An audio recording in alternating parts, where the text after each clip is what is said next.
ఆసిఫాబాద్ జిల్లా జైనూర్ మండల కేంద్రంలో బీజేపీ విజయ సంకల్ప యాత్ర నిర్వహించారు. సంకల్ప యాత్ర అనంతరం కొమరం భీం చౌక్ వద్ద కొమరం భీం విగ్రహానికి నివాళులర్పించారు.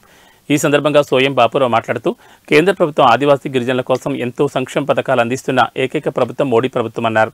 అదే తరుణంలో ఇతర పార్టీలు మోడీ ప్రభుత్వాన్ని తప్పుడు ప్రచారం చేస్తున్నారని మండిపడ్డారు. పోడు రైతులకు పోడు పట్టాలు ఇవ్వాలని మండిపడ్డారు.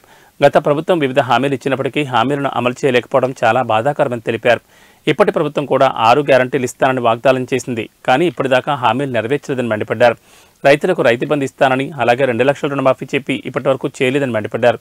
వచ్చే పార్లమెంట్ ఎన్నికల్లో కాంగ్రెస్కు బుద్ధి చెప్పాలని, వచ్చే ఎలక్షన్లో మోడీ ప్రభుత్వాన్ని భారీ మెజార్టీతో గెలిపించాలని కోరారు.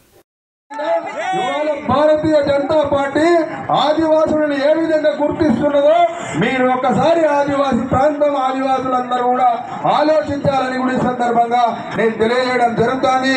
ఇవాళ రాష్ట్రపతి పదవి ఉంటుంది కూడా మన ఆదివాసీ బిడ్డ ముర్ము గారిని రాష్ట్రపతి చేసిన ఘనత భారతీయ జనతా పార్టీని ప్రధానమంత్రి నరేంద్ర మోడీ అని కూడా ఈ సందర్భంగా తెలియజేయడం జరుగుతుంది. కాబట్టి ఆదివాసీ సోదరులందరూ కూడా ఆలోచించాలా.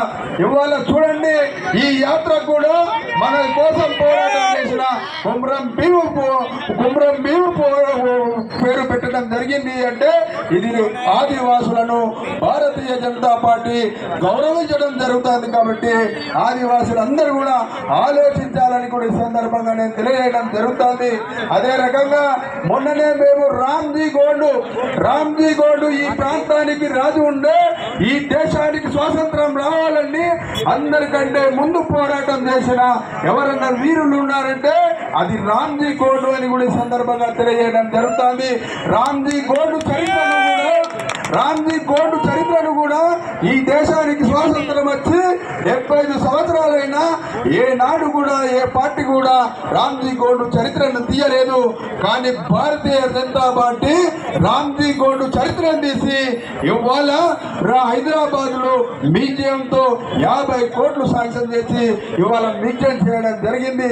కానీ గత ప్రభుత్వం ఏదైతే బీఆర్ఎస్ ప్రభుత్వం ఉండేనో, ఏదైతే నిర్మల్లో 1000 ఊరల మర్రి ఏదైతే ఎట్లుండేనో అక్కడ 1000 ఒక మర్రి చెట్టుకు 1000 మందిని రామ్జీ గోండుతో సహా 1000 మందిని ఉరిదీస్తే ఆ ఉరిదీసిన చెట్టు ఏదైతున్నదో దాన్ని తీసేసి గత ప్రభుత్వం అక్కడ వేరే వాళ్ళ సమాధి కట్టడం జరిగింది. కాబట్టి ఆ విధంగా ఆదివాసులను ఆ party BJP party BRS party మోసం చేయడం జరిగింది. కాబట్టి భారతీయ జనతా పార్టీ ఆదివాసుల కోసం ఆలోచిస్తుంది. కాబట్టి అందరు కూడా ఆలోచించి గత ప్రభుత్వం పోడు వేసం చేసుకున్న భూములకు పట్టాలు ఇస్తానని ఇవ్వలేదు.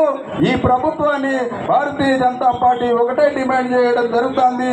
ఏదైతే పోడు వేసి దాదాలు ఎవరైతే ఉన్నారో వాళ్ళందరికీ కూడా పట్టాలు ఇవ్వాలని కూడా మరొకసారి ఈ ప్రభుత్వాన్ని హెచ్చరిస్తూ తప్పనిసరిగా ఆదివాసులందరికీ కూడా పట్టాలు ఇవ్వాలని మరొకసారి అందరికీ కూడా నా హృదయపూర్వక నమస్కారాలు తెలుపుతూ నేను సెలవు తీసుకుంటున్నాను.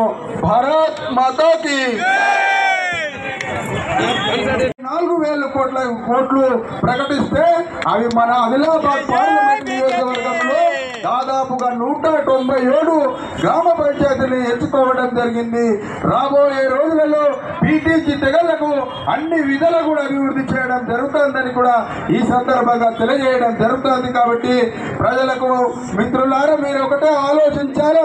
ఖచ్చితంగా రాబోయే రోజులలో కూడా ఈ దేశానికి ప్రధానమంత్రి చాలా అవసరం. కాబట్టి ఖచ్చితంగా ఈ దేశంలో మరొకసారి ప్రధానమంత్రి నరేంద్ర మోదీ కావాలంటే వచ్చే లోక్సభ ఎన్నికలలో ఖచ్చితంగా భారతీయ జనతా పార్టీకి మీ అమూల్యమైన ఓటు వేసి భారతీయ జనతా పార్టీ ఎంపీని గెలిపించాలని కూడా ఈ సందర్భంగా నేను తెలియజేయడం జరుగుతుంది.